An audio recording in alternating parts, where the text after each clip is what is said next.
गुड़िया, हमें नानी के घर जाना चाहिए, वहाँ हम सुरक्षित रहेंगे। गुड़िया, चलो माँ के घर चलते हैं, वहाँ का मौसम अच्छा है और हम सुरक्षित रहेंगे। मम्मा, वहाँ नानी मुझे प्यार करेंगी ना, और मेरे लिए मिठाई भी रखी होंगी। हाँ बेटी, नानी तुम्हारे लिए बहुत खुश होंगी, लेकिन पहले हमें जंगल के रास्ते से सावधानी से जाना होगा। रानो और गुड़िया ने अपना छोटा सा झोला लिया और नानी के घर की तरफ उड़ने लगी। रास्ते में हरे भरे पेड़, फूलों की खुशबू और हल्की बारिश ने माहौल और भी मजेदार बना दिया। मम्मा देखो, ये फूल कितने सुंदर हैं। हम नानी के लिए कुछ फूल तोड़ लें? हाँ बेटी, ये फूल नानी को बहुत पसंद आएंगे। तुम देखो कौन सा फूल सबसे अच्छा है। थोड़ी देर में दोनों नानी के घर पहुँच गयीं। नानी ने उनकी आवाज सुनी और खुशी से बाहर आई। रानो, गुड़िया, तुम आ गई? आओ आओ। बारिश में भीगी हुई हो ना, जल्दी अंदर आओ, चाय और गरम रोटी खाओ। नानी, हम सुरक्षित पहुंच गए। गुड़िया भी बहुत खुश है कि आ गई। नानी, मुझे आपके साथ खेलना है और आपकी कहानियाँ सुननी है। बिल्कुल बेटी, तुम्हें तो मैं जंगल की सारी मजेदार कहानियाँ सुनाऊंगी, और हाँ, तुम्हारे लिए मिठाई भी रखी है। रानो ने देखा कि माँ का घर कितना आरामदायक और गर्म था। गुड़िया देखो, नानी के घर की मिठास और प्यार, यही असली सुख है। मम्मा, मैं हर रोज यहाँ रहना चाहती हूँ। रात का समय था। नानी ने रानो और गुड़िया को बुलाया और कहा कि वे उसके साथ बगीचे में चलें। बेटियों, आज मैं तुम्हें कुछ बहुत खास दिखाऊंगी। चलो मेरे साथ बगीचे में। नानी, क्या है ये इतना खास? क्या वहाँ कोई जादू है? नानी दोनों को लेकर बगीचे की तरफ चली। बगीचे के बीचों बीच एक छोटा सा पौधा था, जिसके पत्ते चांदनी में चमक रहे थे। ये है मेरा जादुई पौधा।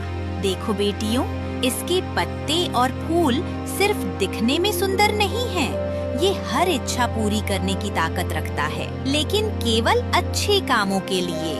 वाओ! मम्मा, क्या मैं इसे छू सकती हूँ? क्या मैं इसके फल उगा सकती हूँ?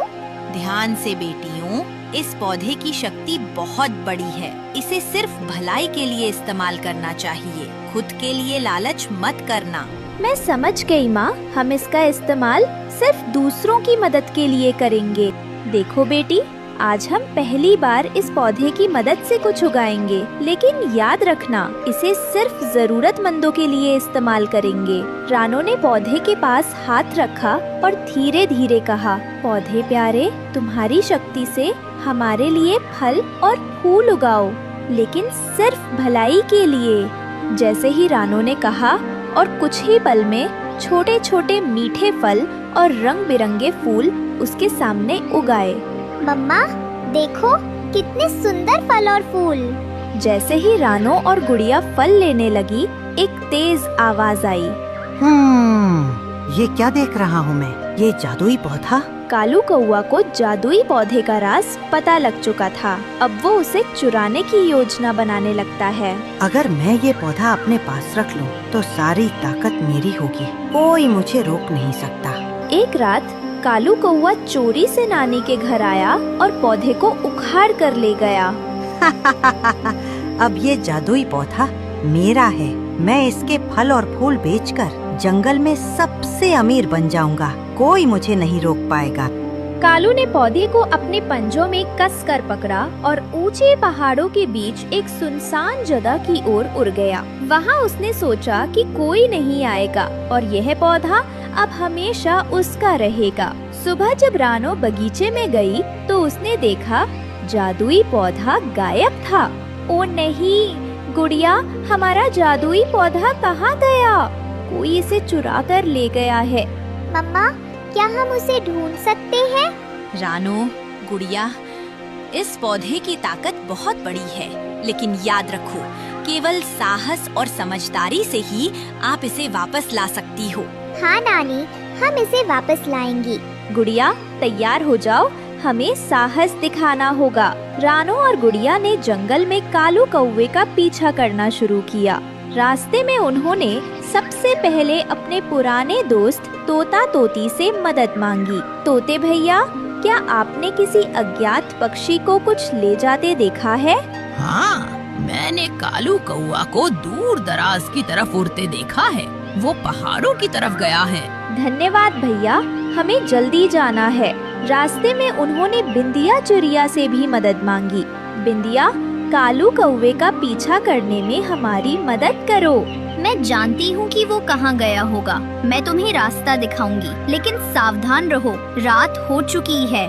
फिर दोनों बुलबुल के पास पहुँची। बुलबुल ने अपने तेज कानों से कालू की आवाज सुनी। हाँ, वो गुफा की ओर जा रहा था, लेकिन वहाँ अंधेरा है और रास्ता मुश्किल। मैं तुम्हारे साथ चल लेती, लेकिन बच्चे अकेले हैं। धन्यवाद बुलबुल। आपने इतना बताया, वही बड़ी मदद है।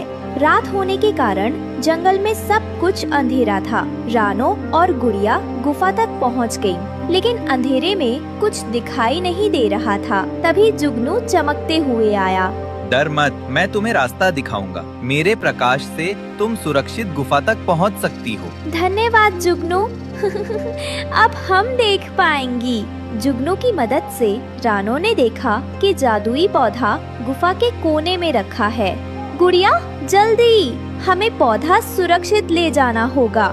रानो पौधे को अपने पंजों में पकड़ी और गुड़िया के साथ नानी के घर की ओर उड़ गई। कालू कौवा जब गुफा में वापस आया तो उसने देखा पौधा वहाँ नहीं था। क्या? पौधा कहाँ गया? मेरा जादुई पौधा ये कैसे हुआ? बेवकूफ, तुम्हारी चालाकी से कुछ नहीं होगा कालू। भलाई हमेशा जीतती है। गोरी कौवी और कालू उस गुफा के बाहर निकल रहे थे, पर जैसे ही वे बाहर कदम रखते हैं, अचानक ऊपर से एक बड़ा पत्थर टूटता हुआ गिरा और गुफा के मुंह पर जा लगा और रास्ता एकदम बंद हो गया। अरे क्या हुआ? रास्ता बंद हो गया। ये कैसे हुआ? मैंने तो कुछ भी नहीं किया। ये तो बहुत भारी है, हम इसे नहीं हिला पाएंगे। धीरे धीरे गुफा में अंधेरा गहरा होने लगा और दोनों दुष्टों कौवों को उनकी सजा